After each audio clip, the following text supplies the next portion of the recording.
আসসালামু আলাইকুম। দেশ ও দেশের বাইরে সবাইকে আন্তরিক শুভেচ্ছা ও অভিনন্দন। আজ আমি কথা বলবো সৌদি আরব নিয়ে। সৌদি আরবের যে ভুল ধারণা আমাদের ভিতরে কাজ করতেছে সেটা হচ্ছে কি বাংলাদেশ সহ 13টা দেশের উপরে ভিসা নিষেধাজ্ঞা। আসলে কি আপনারা ভিতরে পড়ছেন যে কোন কোন কাজের উপরে ভিসা নিষেধাজ্ঞা আসছে? আমাদের অনেকেই ধারণা করতেছে হয়তো ওয়ার্ক পারমিট কাজের উপরে নিষেধাজ্ঞা দিয়েছে বাংলাদেশ সহ 13টা দেশ। আসলে এটা সম্পূর্ণ ভুল ধারণা। যে 3টা কাজের উপরে, যে 3টা ভিসার উপরে নিষেধাজ্ঞা দিয়েছে বাংলাদেশ সহ, সেটা হচ্ছে ওমরা ভিসা, সেটা হচ্ছে বিজনেস ভিসা, সেটা হচ্ছে ফ্যামিলি ভিজিট ভিসা।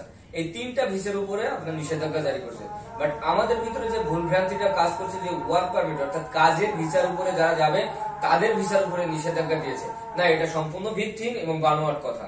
আপনারা যে নিউজটা দেখবেন পড়বেন সেই নিউজটার ভিতরে যে অবশ্যই বিশ্লেষণ করবেন এবং খবরটা টোটালি পড়বেন, তারপরে বুঝতে পারবেন। আর সব থেকে বড় কথা আছে কর্মসংস্থান অর্থাৎ প্রবাসী যারা যাবে ওয়ার্ক পারমিট ভিসায়, তারা কখনোই তাদের ভিসার উপর সৌদি আরব কখনোই নিষেধাজ্ঞা জারি করে নাই। অতএব আপনারা চিন্তা মুক্ত থাকেন এবং ফ্রি থাকেন। আপনারা আপনাদের যে ভিসাগুলো যেভাবে প্রসেসিং করছেন, ইনশাআল্লাহ আপনারা আপনাদের প্রসেসিং সম্পূর্ণ হওয়ার পর ফ্লাইট করতে পারবেন। আর এর দুইটা কারণ নিষেধাজ্ঞা করার মূল দুইটা কারণ, সেটা হচ্ছে যে সামনে হজ আসছে, বড় হজ। ওই হজের কারণে যারা ওয়ার্ক আপনার হচ্ছে যে ফ্যামিলিগত ভিজিট ভিসায় যায়, যারা হচ্ছে উমরা ভিসায় যায়, তারা যে কি করে ওখানে বড় হজ করে।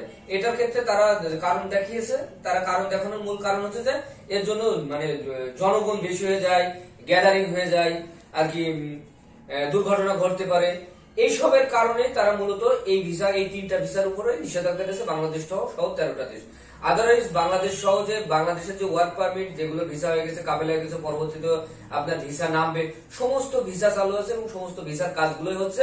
আপনারা দুশ্চিন্তা মুক্ত থাকেন। ইনশাআল্লাহ যাদের ভিসা যে পর্যন্ত আছে প্রসেসিং করা, তারা ঠিক সেইভাবে সুষ্ঠুভাবে পৌঁছে যেতে পারবেন। আর আপনাদের কোনো কিছু জানার থাকলে আমাদের কমেন্টসে জানাবেন, আমরা উত্তর দিয়ে দিব। আমাদের হোয়াটসঅ্যাপ নাম্বার দেওয়া থাকবে, ফোন নাম্বার দেওয়া থাকবে। আমাদের চ্যানেলে নতুন থাকলে অবশ্যই সাবস্ক্রাইব করে দিবেন, একটা লাইক বাটন শেয়ার করে দিবেন।